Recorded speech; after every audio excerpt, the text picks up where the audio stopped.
여러분 반갑습니다. 오늘도 하나님을 사랑하셔서 금요 예배에 참여하신 여러분을 축복하고 환영합니다. 함께 기도하겠습니다. 살아계신 아버지 하나님 감사합니다. 우리의 오직 한 가지 소망은 예수 그리스도입니다. 우리의 소망이 사람에게 있지 아니하기에 우리의 소망은 절대로 실망되거나 낙심되지 않는 줄 압니다.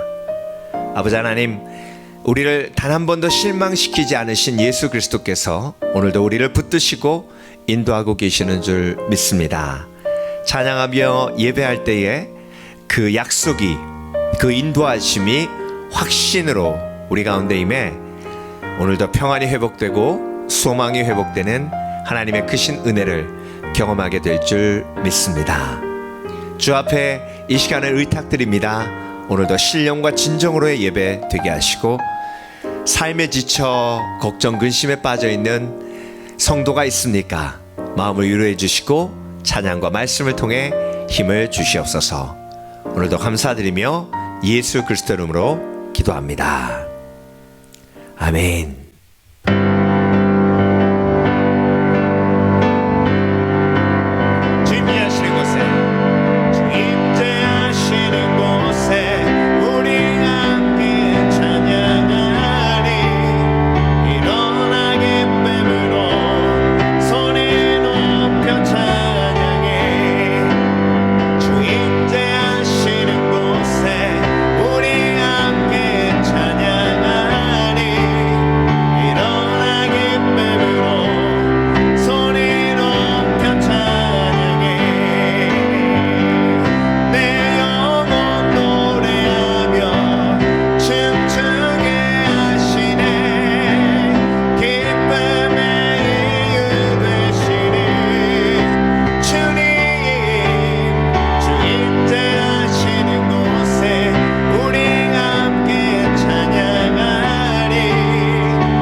할렐루야, 여러분 함께 교회 소식 나누겠습니다. 우리의 부르심 땅끝까지 이르러 주의 복음 전하라 하셨기에 우리는 순종하며 그것이 우리의 삶의 목표가 되어야 될 줄 믿습니다.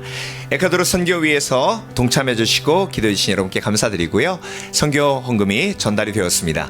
이제 만탁교회 리더십들과 로스파커스 리더십들이 기도하며 그 사랑을 함께 나눌 겁니다. 그 사랑을 나눌 때에 예수 그리스도의 복음과 구원의 역사까지도 함께 전파될 수 있도록 여러분 계속 위해서 기도해 주시기 바랍니다. 정유성 교사님 가정 위해서 계속 기도해 주시기 바랍니다. 터키가 지진이 있은 후 굉장히 혼돈된 상태이라고 생각이 듭니다. 여러분 위해서 계속 기도해 주시고 특별히 2년 비자 연장을 받을 수 있도록, 그리고 이민국 들어가서 마음고생 많이 하지 않도록 여러분 계속 위해서 기도해 주시기 바랍니다. 특별히 코로나 상황 속에서 하나님께서 보호해 주셔서 가족의 건강 그리고 성도들의 건강 지킬 수 있도록 위해서 기도해 주시기 바랍니다. 우리 용선이 권사님 위해서 계속 기도해 주시기 바랍니다. 정확한 병명을 제가 병원을 방문하고 알게 됐는데요. 뇌 동맥류 때문에 입원하신 것을 제가 나중에 알게 됐습니다. 동맥류는 혈관에 혹이 생겨서 그 혹이 부풀어 올라서 파열되면 이제 뇌출혈까지 오는 거고요. 굉장히 위험한 상황까지 갔었는데 속히 병원에 가서 굉장히 위험한 상황을 잘 넘기시고 지금 회복 중이신데, 그래도 여러분 제가 갔더니 막 약을 4-5개 달고 계세요. 아직도 2주 후에 퇴원하시는 게 아니라 2주 동안에 중환자실 경과를 보고 그 이후에 어떻게 될지 의사가 결정을 한다고 합니다. 조금 더 우리가 생각했던 것보다 오래 병원에 계실 텐데요. 여러분 계속 위해서 기도해 주시고, 굉장히 고통스러워하는 모습을 봤는데 집중적인 기도가 필요합니다. 계속 기도해 주시기 바라고요. 투병 중인 우리 지체들 위해서 기도해 주시기 바랍니다. 김월주 선교사님, 그리고 양경화 자매님, 그리고 우리 리추얼 형제님 위해서 계속 기도해 주시기 바랍니다. 11월 22일은 추수감사 예배로 하나님 앞에 드립니다. 팬데믹 상황 속에서 이 상황을 뛰어넘고 극복하게 하는 마음의 힘은 감사할 때, 예배할 때 임하는 줄 믿습니다. 이번 연도는 더욱더 우리가 전심으로 하나님 앞에 감사하는 그래서 더 큰 하나님의 은혜를 체험하는 그런 예배가 되었으면 좋겠습니다. 기도로 준비해 주시고요. 감사 예배를 하나님 앞에 기쁘게 드리기 원합니다. 팬데믹이 계속되고 있습니다. 여러분 속히 이 상황이 끝날 수 있도록 위해서 기도해 주시고요. 치료제와 백신이 하루속히 공급될 수 있도록 여러분 위해서 기도해 주시기 바랍니다. 형제들아, 자는 자들에 관하여는 너희가 알지 못함을 우리가 원하지 아니하노니 이는 소망 없는 다른 이와 같이 슬퍼하지 않게 하려 함이라. 우리가 예수께서 죽으셨다가 다시 살아나심을 믿을진대 이와 같이 예수 안에서 자는 자들도 하나님이 그와 함께 데리고 오시리라. 우리가 주의 말씀으로 너희에게 이것을 말하노니 주께서 강림하실 때까지 우리 살아남아있는 자도 자는 자보다 결코 앞서지 못하리라. 주께서 호령과 천사장의 소리와 하나님의 나팔 소리로 친히 하늘로부터 강림하시리니 그리스도 안에서 죽은 자들이 먼저 일어나고 그 후에 우리 살아남은 자들도 그들과 함께 구름 속으로 끌어올려 공중에서 주를 영접하게 하시리니 그리하여 우리가 항상 주와 함께 있으리라. 그러므로 이러한 말로 서로 위로하라.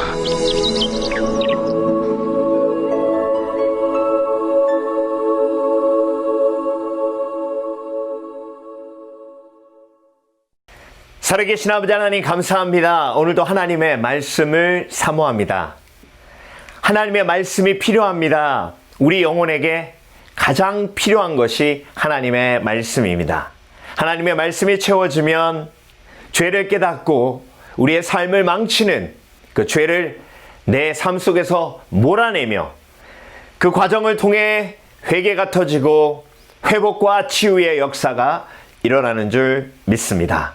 아버지 하나님, 오늘도 그 사랑으로 우리의 마음을 채워주시고 말씀의 그 능력을 예배를 통해 체험하고 경험하게 하여 주시옵소서.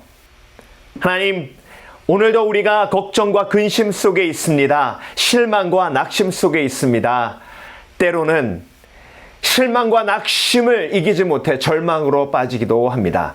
하나님께서 오늘도 말씀으로 우리의 마음을 다시 일으켜 주시고 소망으로 나아가게 하실 줄 믿습니다.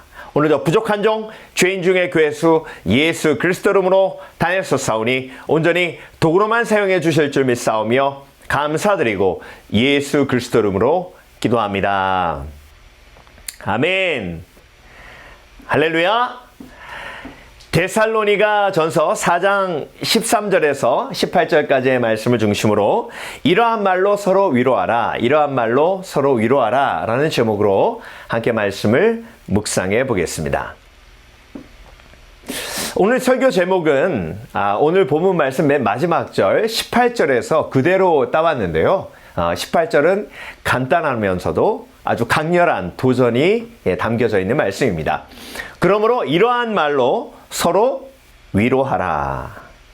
자, 하나님께서 데살로니가 교회의 사도 바울에게 성령의 감동을 통해서 말씀을 전해주시면서 하나님의 위로를 받아 고난을 이기라 이렇게 말씀하지 않으시고 이러한 말로 서로 위로하며 고난을 이기라 라고 말씀하신 것입니다. 자, 서로 그리스도인들이 형제 자매가 위로하며 그 위로를 통해서 고난을 이기는데 그 위로가 이러한 말을 통한 위로라는 것이죠. 그래서 여러분 그리스도인으로서 우리가 부르심이 있어요. 그 부르심이 뭐냐면 위로의 부르심입니다. 하나님이 물론 우리를 직접 위로하십니다. 성령께서 직접 우리를 위로하십니다. 그래서 하나님 앞에 나아가 기도하고 그분과 만나면 그분과의 개인적인 관계를 통해서 참 많은 위로를 얻는 것이 사실입니다. 그렇지만 하나님께서 때로는 사람을 사용하셔서 서로 위로하게 하시는데요. 그래서 그리스도인에게는 위로의 부르심이 있습니다. 그래서 오늘 본문은 서로 위로하라 라고 명령하고 계십니다. 그래서 여러분 위로의 삶은 옵션이 아닙니다. 위로의 삶은 해도 되고 안 해도 되는 것이 아니에요. 위로의 삶은 예수 그리스도의 제자로서 예수님을 따르는 우리 성도들의 당연히 해야 할 부르심인 것입니다. 그래서 위로하는 것이 참 쉽지 않아요. 위로하는 것이 어렵습니다. 그럼에도 불구하고 우리가 위로하는 삶을 포기하지 말아야 하는 이유는 바로 이런 부르심이 있기 때문에 그렇습니다. 그런데 여러분 왜 하나님께서 이렇게 명령형으로 말씀하셨을까요? 명령형으로 강력하게 말씀하실 때는요, 그걸 순종했을 때 정말 하나님께서 예비하신 놀라운 축복이 그 속에 있기 때문인 경우가 거의 대부분입니다. 항상 기뻐하라, 쉬지 말고 기도하라, 범사에 감사하라. 이것도 명령형이에요. 서로 위로하라, 명령형입니다. 여러분, 위로할 때 가장 큰 위로가 임하기 때문에 하나님께서 서로 위로하라 라고 말씀하신 것입니다. 위로받기 위해 기다리는 사람에게 임하는 위로보다 위로하면서 하나님께서 성령으로 공급해 주시는 위로가 훨씬 더 크기 때문에 위로하는 삶을 도전하고 계시는 것입니다. 그래서 여러분, 위로를 기다리는 것이 하나님의 뜻이 아니라 내가 위로할 때에 오히려 더 큰 하나님의 은혜가 임하게 되는 것을 오늘 본문을 통해서 우리가 깨닫기 원합니다. 자, 그렇다면 여러분 어떻게 위로해야 할까요? 이러한 말로 서로 위로하라고 하셨어요. 그래서 오늘 본문에 이러한 말 3가지가 나옵니다. 그 3가지 말로 위로할 때에 하나님의 능력이 그 관계 속에, 그 위로의 과정 속에 임하게 되는 것입니다. 아무쪼록 저와 여러분, 오늘 하나님께서 저와 여러분에게 주신 이 부르심을 아멘으로 화답하기 원합니다. 하나님, 나는 지혜가 없지만, 하나님, 내 마음속에 사랑이 그렇게 많은 것이 아니지만, 하나님, 내가 언변이 별로 없지만 하나님께서 그런 부르심을 주셨기에 나도 위로하는 삶을 살기 원합니다. 나를 사용하셔서 절망에 빠진 영혼, 그리고 고통에 빠진 영혼을 하나님의 사랑으로 위로하게 하여 주시옵소서. 이런 간절한 소망이 있을 때에 이러한 말로 위로하라 라고 하셨기에 이 세 가지 그 말이 무엇인지를 기억하고 우리의 삶 속에 그대로 적용하며 위로의 삶을 살아가기를 원합니다. 이러한 말로 서로 위로하라. 이러한 말이 어떤 말인지 첫 번째로 우리가 함께 묵상해 보기 원하는데요. 첫 번째, 예수님의 죽으심으로 서로 위로하라. 예수님의 죽으심으로. 14절 보겠습니다. 우리가 예수께서 죽으셨다가, 이런 말이 무엇인지를 이제 사도 바울은 설명하고 있는데요. 우리가 예수께서 죽으셨다가 다시 살아나심을 믿을진데, 예수님께서 부활하시기 전에, 그 전에 이미 십자가 지고 죽으셨다는 것이죠. 예수님께서 십자가 죽으셨다는 것이 왜 위로의 말이 되죠? 예수님께서 그냥 부활하신 게 아니라 십자가를 지고 먼저 죽으셔서 부활하셨다는 것이죠. 예수님께서 이 땅에 오셔서 우리와 함께 우리가 겪는 아픔, 고난, 실망, 절망을 다 겪으셨다는 것입니다. 그래서 예수님께서는요, 저와 여러분이 겪은 그런 모든 고통을 공감하실 수 있는 분이시기에 예수님께서 십자가 지셨다, 예수님께서 고난 받으셨다는 것이 우리에게 위로가 되는 것입니다.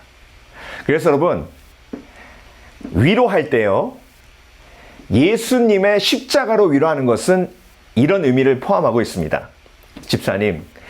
집사님이 겪고 있는 이 고난과 아픔, 제가 사실 잘 알지 못합니다. 제가 아무리 노력해도 100의 1을 알 수 있을까요? 100의 2를 알 수 있을까요? 그렇지만 집사님, 이거 한 가지만큼은 확실합니다. 나는 모르지만 이 땅에 오셔서 모진 고통, 그리고 모든 모욕과 아픔을 겪으셨던 예수 그리스도의 십자가는 집사님의 고통과 아픔을 알고 계시다는 하나님의 사랑의 고백입니다. 그래서 나는 모르지만 예수님은 아십니다. 힘내십시오. 이게 위로예요. 사실 데살로니가 교회는 지금 어떤 절망과 낙심 속에 빠져 있었냐면, 우리가 사도행전에서 보았듯이 데살로니가 교회가 세워질 때 정말 많은 고난과 그리고 협박과 그 폭력배들의 사도 바울 일행을 죽이려고 하지 않았습니까? 그래서 사도 바울이 결국 3주밖에 데살로니가에 있지 못하고 도망가서 베레아까지 쫓아갔어요. 베레아까지 쫓아갔는데 사도 바울을 잡지 못했어요. 그 사람들이 어떻게 했겠습니까? 다시 돌아와서 사도 바울을 쫓았던 그리스도인들을 핍박했겠죠. 그래서 데살로니가 교회는 시작부터 핍박으로 시작했고, 그리고 그때 당시에 도미티안 황제가 계속해서 그리스도인들을 핍박하고 있는 상황이었기 때문에 데살로니가 교회는 시작부터 핍박이었고 과정도 핍박이었습니다. 그런데 그들이 소망과 희망을 가졌던 것은 무엇이냐면, 사도 바울이 3주 동안 데살로니가에서 우리에게 말씀을 전할 때 예수님이 다시 오신다고 말씀하셨기에 예수님은 곧 오실 거라고 그들은 믿고 기다렸습니다. 그런데 예수님을 믿고 기다렸는데 예수님이 안 오시는 거예요. 그 과정 속에 핍박으로 죽어가는 성도들이 생기고, 그 순교의 모습을 보면서 데살로니가 성도들은 고통 속에, 실망 속에, 낙심 속에 빠져 있었던 것입니다.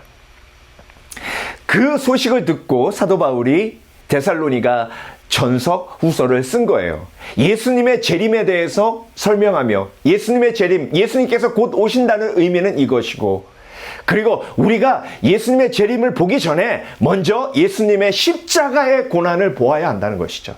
예수 그리스도께서 십자가의 고난을 통해서 우리의 갈 길을 이미 보여주셨다는 겁니다. 그래서 예수님이 다시 오시기 전에 우리가 고난받고 고통받는 것은 그런 재림과 부활로 가는 과정이기 때문에 예수님께서 이미 우리의 아픔과 고난을 알고 계신다라고 선포할 때에, 그때에 우리가 큰 그림 속에서 어떤 길을 가고 있고, 그리고 그 고난과 아픔을 예수님께서 모두 알고 계신다는 하나님의 위로가 우리 가운데 임하게 되는 것입니다. 히브리서 4장 15절 말씀, 우리의 대제사장은 우리의 연약함을 동정하시지 공감하시지 못하시는 분이 아닙니다.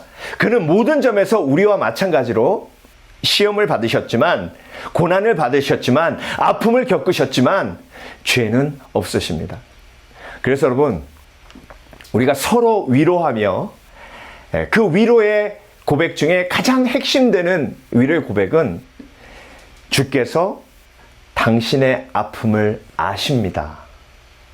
예수님께서 십자가를 지시고 이 땅에 오셔서 고난과 아픔을 겪으셨기에 예수님께서 당신의 고통을 아십니다. 라는 고백입니다. 얼마 전에 이동원 목사님 아드님의 장례식이 있었습니다.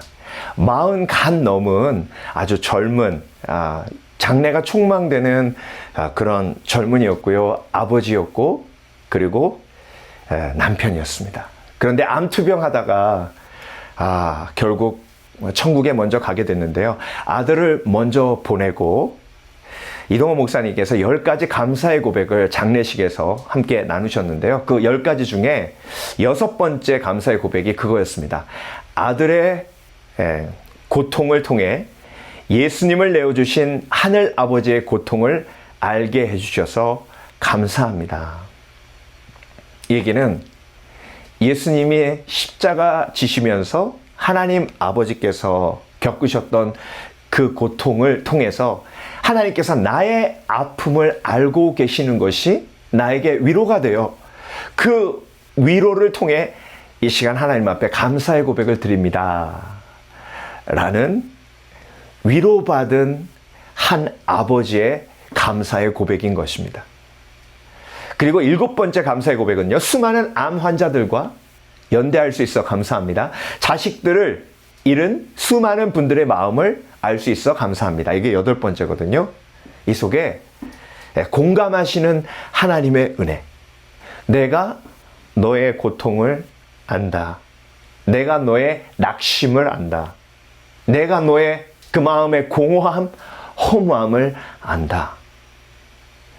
그런 예수 그리스도의 고백이 우리 속에 말씀으로 임할 때에, 그리고 서로 위로하며 예수님은 아십니다 라고 고백할 때에, 그때에 하나님께서 성도들 간에 사랑의 고백과 성령의 역사를 통해 위로의 체험을 하게 하신다는 것입니다. 그래서 여러분, 저와 여러분은 위로자로 부르심을 받았습니다.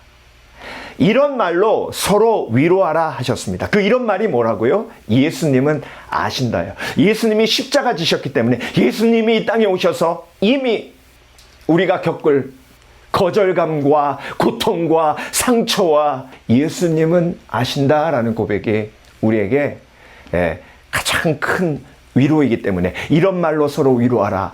예수님께서는 이미 십자가를 지시고 우리가 겪을 고통을 겪으셨다라는 고백인 것입니다.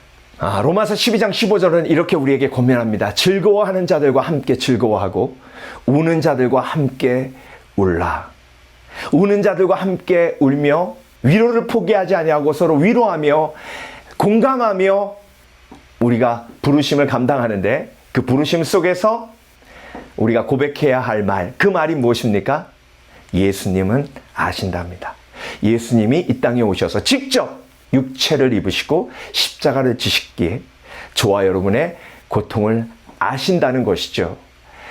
아신다. 예수님을 아신다. 이것이 우리가 해야 할 위로의 고백인 것입니다. 두 번째로, 예수님의 부활로 서로 위로해야 합니다. 이런 말로 서로 위로해라. 그 이런 말 중에 첫 번째가 예수님은 아신다. 예수님은 십자가 지시고 우리의 고통을 직접 체험하고 경험하셨기 때문에 예수님은 아신다였고요. 두 번째는 예수님의 부활. 예수님이 부활하셨다. 이런 진리로 서로를 위로하라 하셨습니다. 14절 보겠습니다. 우리가 예수께서 죽으셨다가 다시 살아나심을 믿을진대, 그 진리를 믿을진대 이와 같이 예수 안에서 자는 자들도 하나님이 그와 함께 데리고 오시리라. 자, 먼저 고난받고 죽어간 성도들을 바라보며 실망하고 낙심한 성도들에게 진리를 사도 바울이 선포하며 그들을 위로합니다. 그리고 서로 위로할 때에 이렇게 진리를 선포하며 위로하라 하셨습니다. 다시 살아나심을 믿을진대. 부활을 선포하며 위로하라고 하셨습니다. 그래서 여러분, 부활은요, 진리이고 진리가 선포될 때에 위로가 임하는 겁니다. 그래서 저와 여러분이 서로 위로하며 이런 말을 해야 하는데 그 이런 말이 뭡니까? 진리를 선포하는 거예요. 예수님이 다시 살아나셨다라는 진리를 선포할 때에 그때 그 공간에 그 영혼에 하나님의 위로가 임하는 겁니다. 그래서 여러분, 저는요, 장례식을 인도할 때 꼭 묵도 기도가 끝난 다음에 진리를 선포하는 이 말씀을 위로의 능력으로 제 입술을 통해서 하나님이 선포하심을 경험합니다. 그래서 장례식 중에 장례식 시작할 때에 실망과 슬픔 그리고 아쉬움과 그리움 가득한 그곳에 눈물 가득한 그곳에 나는 부활이요 생명이니 나를 믿는 자는 죽어도 살겠고 살아서 믿는 자는 영원히 죽지 아니하리라라는 진리를 선포할 때에 그곳에 위로가 임하는 겁니다.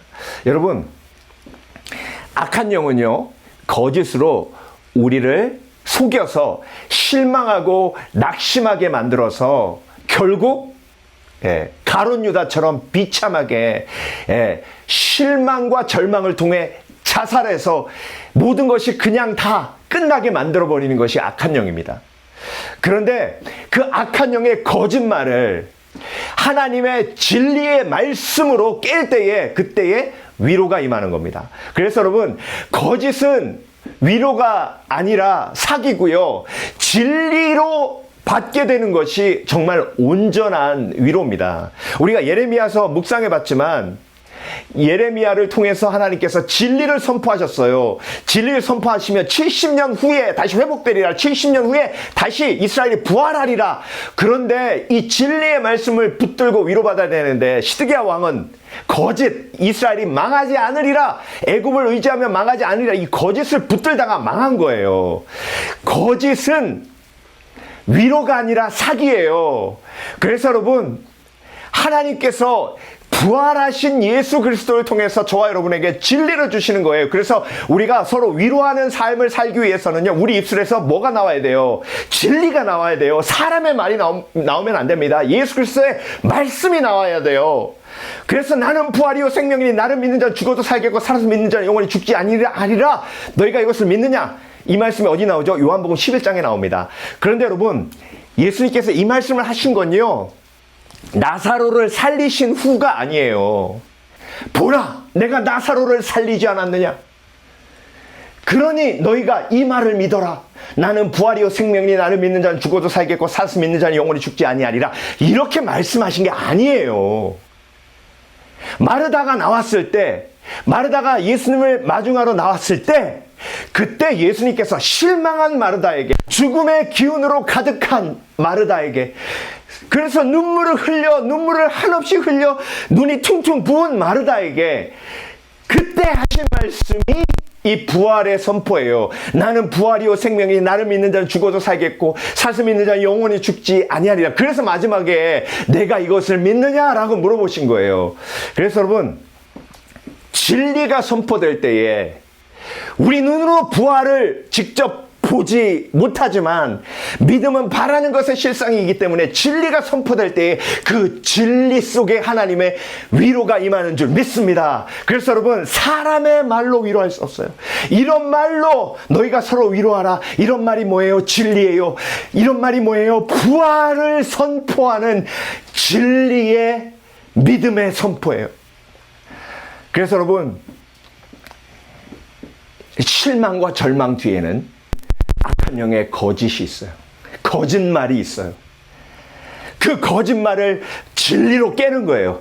그러면 하나님의 위로가 임합니다. 데살로니가 성도들이 왜 속았는지 아세요? 예수님께서 오늘 말씀, 진리로 말씀하셨어요. 예수님이 다시 오실 때 죽은 자도 같이 부활하는데, 살아서 예수님의 재림을 맞는 자들과 죽어서 재림을 맞이하는 자들이 차이가 없다는 거예요. 그런데 악한 영은 속이는 겁니다. 살아서 재림을 맞이해야 진짜 온전한 재림을 맞이하는 거다. 죽음의 끝이다. 죽으면 끝이 아니에요. 성도들에게는 부활이요 생명이 나를 믿는 자는 죽어도 살겠고 하셨잖아요. 진리를 통한 위로를 체험하시고 진리를 통한 위로를 선포하시는 저와 여러분 되시길 주의 이름으로 축원합니다. 그래서 암송해야 돼요. 예. 요한복음 11장 말씀, 나는 부활이요 생명이 나를 믿는 자는 죽어도 살겠고 사서 믿는 자는 영원히 죽지 아니하리라. 이 말씀은 암송하세요. 예. 그래서 이 말씀이 선포될 때마다 죽음의 기운이 있는 그 장소가 놀라운 하나님의 진리로 위로가 넘치는 장소로 변하게 될 줄 믿습니다. 진정한 위로는요, 오직 하나님만 하실 수 있는 거예요. 왜? 인간의 실망과 절망, 낙심 그 뒤에는 결국 죄 문제와 죽음이 있기 때문에 그렇습니다. 그래서 인간이 죄 문제 해결할 수 없잖아요. 인간이 죽음의 문제 해결할 수 없잖아요. 그래서 궁극적인 위로는 하나님만 하실 수 있는데 하나님만 하실 수 있기에 하나님의 말씀만 절망 속에 빠진 죽음 속에 빠진 인간을 위로할 수 있는 것입니다. 그래서 여러분 이런 말로 서로 위로하라 하셨죠? 어떻게 위로해야 합니까? 예수님을 아신다. 예수님은 당신의 고통과 아픔을 아십니다. 그리고 두 번째로 진리를 선포하며 예수님이 부활하셨습니다. 그래서 우리는 예수님을 믿는 저와 여러분은 부활합니다. 그래서 참읍시다. 그래서 이깁시다. 부활을 바라봅시다. 영원한 생명을 바라봅시다. 네. 자, 그래서 마지막으로 이런 말로 서로 위로하라 하셨죠? 이런 말이 어떤 말이죠? 세 번째, 예수님의 재림을 선포하는 말로 위로하라. 예수님의 재림으로 서로 위로하라. 자, 16절 보겠습니다. 주께서 호령과 천사장의 소리와 하나님의 나팔 소리로 친히 하늘로부터 강림하시리니 그리스도 안에서 죽은 자들이 먼저 일어나고 그 후에 우리 살아남은 자들도 그들과 함께 구름 속으로 끌어올려 공중에서 주를 영접하게 하시리니 그리하여 우리가 항상 주와 함께 있으리라. 그래서 여러분, 재림은 승리예요. 재림은 마지막 완성이에요.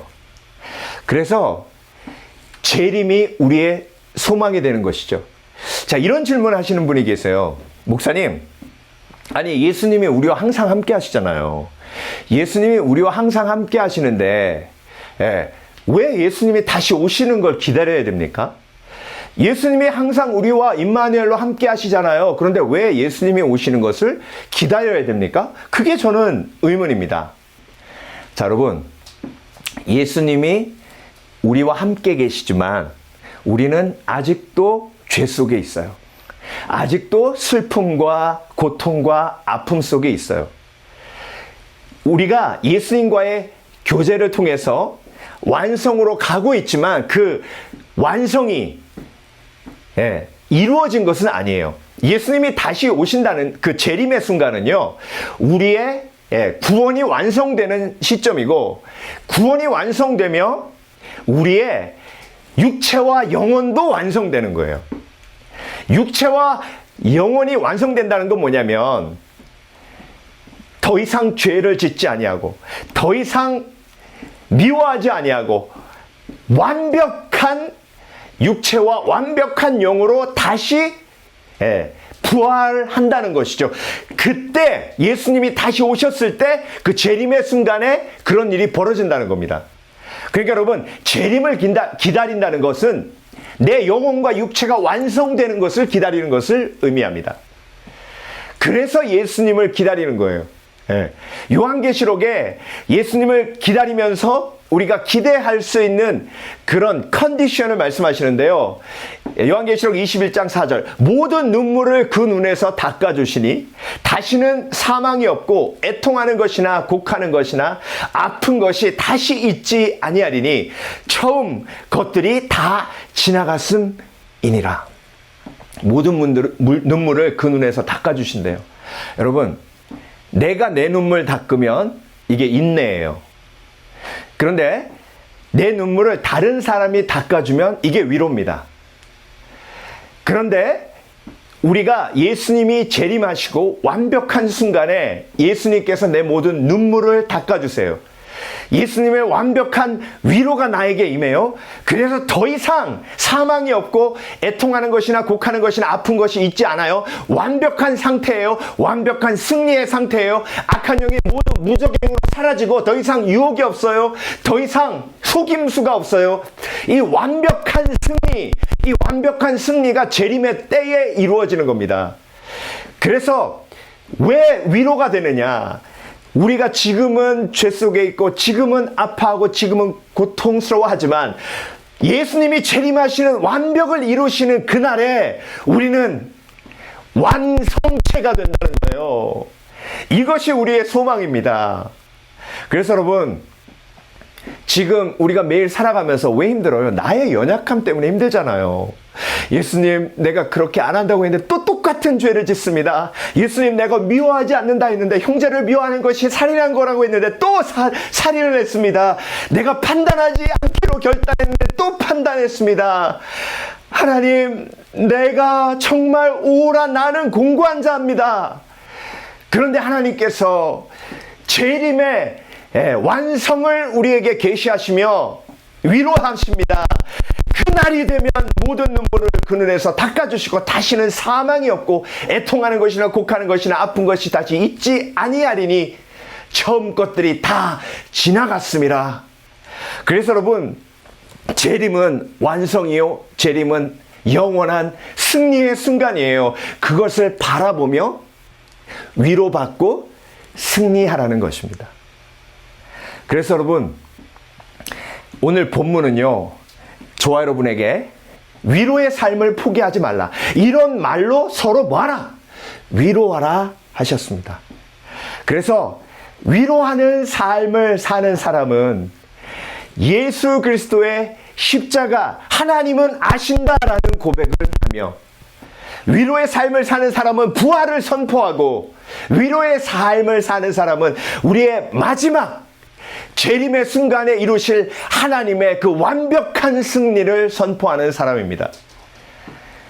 이 선포만이 온전히 저와 여러분을 위로의 순간으로 이끌어 줄 줄 믿습니다. 기도하겠습니다. 오늘도 찬양하는 영원한 찬양하고 세 가지 기도 제목을 하나님 앞에 기도하며 나아갑니다. 찬양하라 내 영혼아, 찬양하라 내 영혼아, 내 속에 있는 것들아 다 찬양하라. 기도하라 내 영혼아, 기도하라 내 영혼아, 기도하라 내 영혼아, 내 속에 있는 것들아 나게. 우리 주여 삼창하고 함께 기도 제목 가지고 기도하겠습니다. 오늘 말씀 듣고 기도합니다. 주여 주여 주여, 오늘도 우리에게 말씀해 주심에 감사드립니다. 아버지 하나님, 마라나타 주 예수여 속히 오시옵소서. 예수 그리스도를 기다리는 우리의 믿음으로 신앙으로 아버지 하나님 고난을 이기고, 아버지 하나님 우리가 서로 위에 중보하며 아버지 하나님 우리가 소망을 가지고 희망을 가지고 이 어려움을 이기길 원합니다. 주님, 우리의 소망은 오직 예수 그리스도십니다. 우리의 소망은 오직 예수 그리스도십니다. 그래서 아버지 하나님 예수님을 기다립니다. 예수님을 기다립니다. 아버지 하나님 하나님의 때를 기다립니다. 그래서 아버지 하나님 주 예수여 속히 오시옵소서. 마라나타 예수님을 기다립니다. 아버지 하나님, 우리는 사람을 기다리지 않습니다. 예수님을 기다립니다. 하나님의 때에 온전히 이루실 줄 믿사오니 주여 역사하여 주시옵소서. 그 구원의 역사가 아버지 하나님 우리 눈에 하나님의 말씀의 능력으로 나타나게 하실 줄 믿사오니 주여 역사하여 주시옵소서. 아버지 하나님, 낙심되어 있는 성도들 있습니까? 고마워 위로해 주시고, 쓰러진 영혼이 있습니까? 다시 일으켜 주시고 마라나타 주 예수여 재림의 예수를 기다리며 그 소망으로 아버지 하나님 어려움을 이겨나갈 수 있도록 주여 역사하여 주시옵소서. 소망의 근원 되신 하나님, 오늘도 예배할 때에 우리가 두 손을 높이 들고 기도하며 나갈 때 하나님 우리 가운데 소망을 부어주실 줄 믿습니다. 주여 역사하여 주시옵소서. 주여 소망의 하나님, 오늘도 우리의 마음을 주장하여 주시고 아버지 하나님 믿음으로 승리할 수 있도록 주여 역사하여 주시옵소서. 주여 역사하여 주시옵소서.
아버지 하나님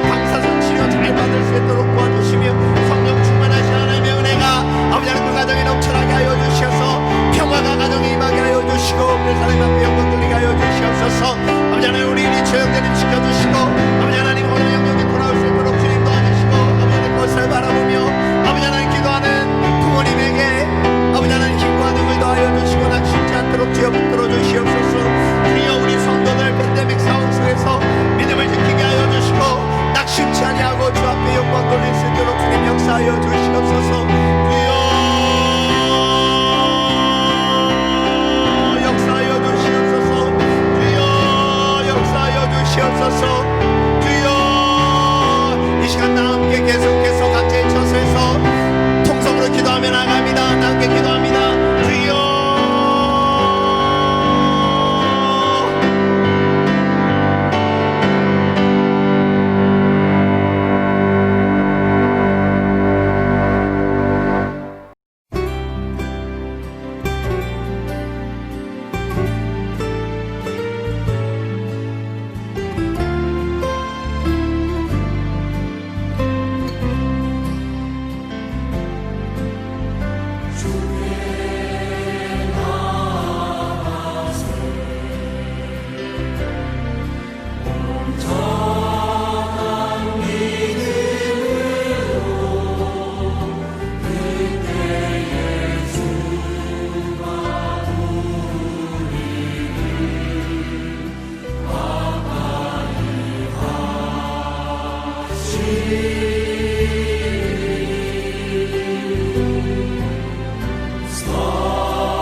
Jesus.